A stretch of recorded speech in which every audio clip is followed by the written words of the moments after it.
السلام علیکم ورحمۃ اللہ تعالی وبرکاتہ۔ نمبر 1، اسلامی تاریخ۔ 2 رجب المرجب۔ حضرت ابوبکر رضی اللہ تعالی عنہ کے خلافت اور کارنامے۔ رسول اللہ صلی اللہ علیہ وسلم کے بعد حضرت ابوبکر صدیق رضی اللہ تعالی عنہ مسلمانوں کے پہلے خلیفہ بنے۔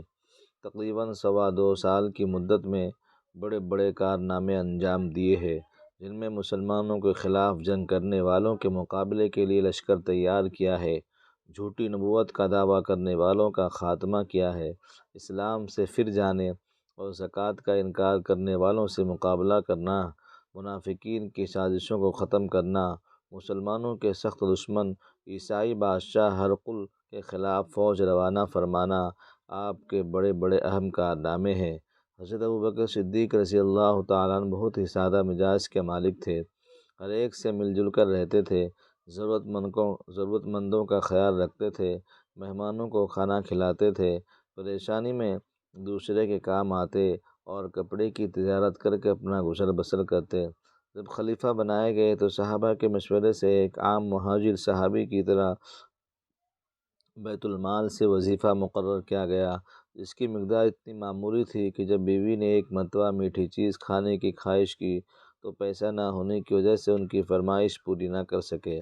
انہوں نے جمادی الاخری سن 13 ہجری کو پیر کے دن 63 سال کی عمر میں انتقال فرمائے۔ نمبر 2، حضور صلی اللہ علیہ وسلم کا معجزہ، چاند کا جھک جانا۔ حضرت عباس رضی اللہ تعالیٰ فرماتے ہیں کہ میرے اسلام لانے کا سبب یہ ہوا کہ جس وقت آپ بچپن میں جھولے میں آرام فرما رہے تو میں نے دیکھا کہ آپ انگلی سے چاند کی طرف اشارہ کرتے تو چاند بھی اسی طرف جھک جاتا۔ نمبر 3، ایک فرض کے بارے میں، غسل میں پورے بدن پر پانی بہانا۔ رسول اللہ صلی اللہ علیہ وسلم نے فرمایا، جس میں کہ ہر بال کے نیچے ناپاکی ہوتی ہے، لہذا تم بالوں کو دھو اور بدن کو اچھی طرح صاف کرو۔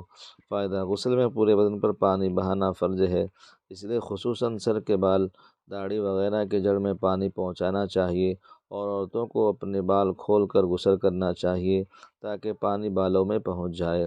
نمبر 4، ایک سنت کے بارے میں، رجب اور شعبان کی دعا۔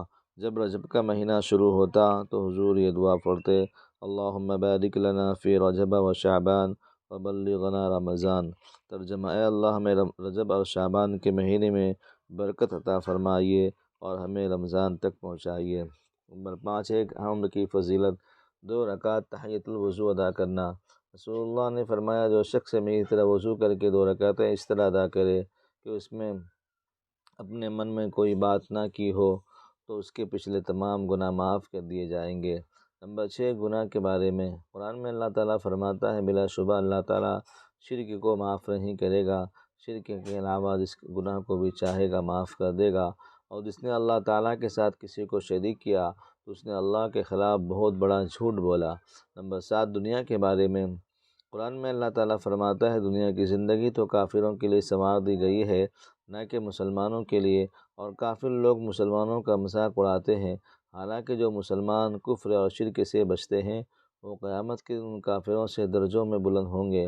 آدمیوں کو اپنی دنیا داری اور مالداری پر غرور نہ کرنا چاہیے، کیونکہ اللہ تعالیٰ اس کو چاہتے ہیں بے حساب روزی دے دیتے ہیں، اس لیے مالدار ہونا کوئی فخر کی چیز نہیں۔ نمبر 8، آخرت کے بارے میں، رسول اللہ نے فرمایا، جب مردہ کو لوگ اٹھا کر چلتے ہیں تو اگر وہ نیک ہوتا ہے تو وہ کہتا ہے مجھے جلدی کر آگے بڑھا، اور اگر وہ برا ہوتا ہے تو وہ کہتا ہے ارے میری ہلاکت آئی، تم کہاں لے جا رہے ہو۔ اس کی آواز کو جن انس کے علاوہ تمام مخلوقات سنتی ہے، اگر اس کی آواز انسان سن لے تو بے ہوش ہو جائے۔ نمبر 9، طب نبوی سے علاج، ہر مرض کا علاج۔ حضرت عثمان غنی رضی اللہ تعالیٰ عنہ سے مروی ہے کہ میں ایک مرتبہ بیمار ہوا تو رسول اللہ صلی اللہ علیہ وسلم عیادت کے تشریف لے آئے اور یہ دعا پڑھ کر دم کیا اور جاتے ہوئے فرمایا، عثمان یہی پڑھ کر دم کر لیا کرو، بسم اللہ الرحمن الرحیم، اعوذ بک باللہ الاحد الصمد الذی لم یلد ولم یولد ولم یکن لہ کفوا احد، من شر ما تجد۔ نمبر 10، نبی صلی اللہ علیہ وسلم کی نصیحت۔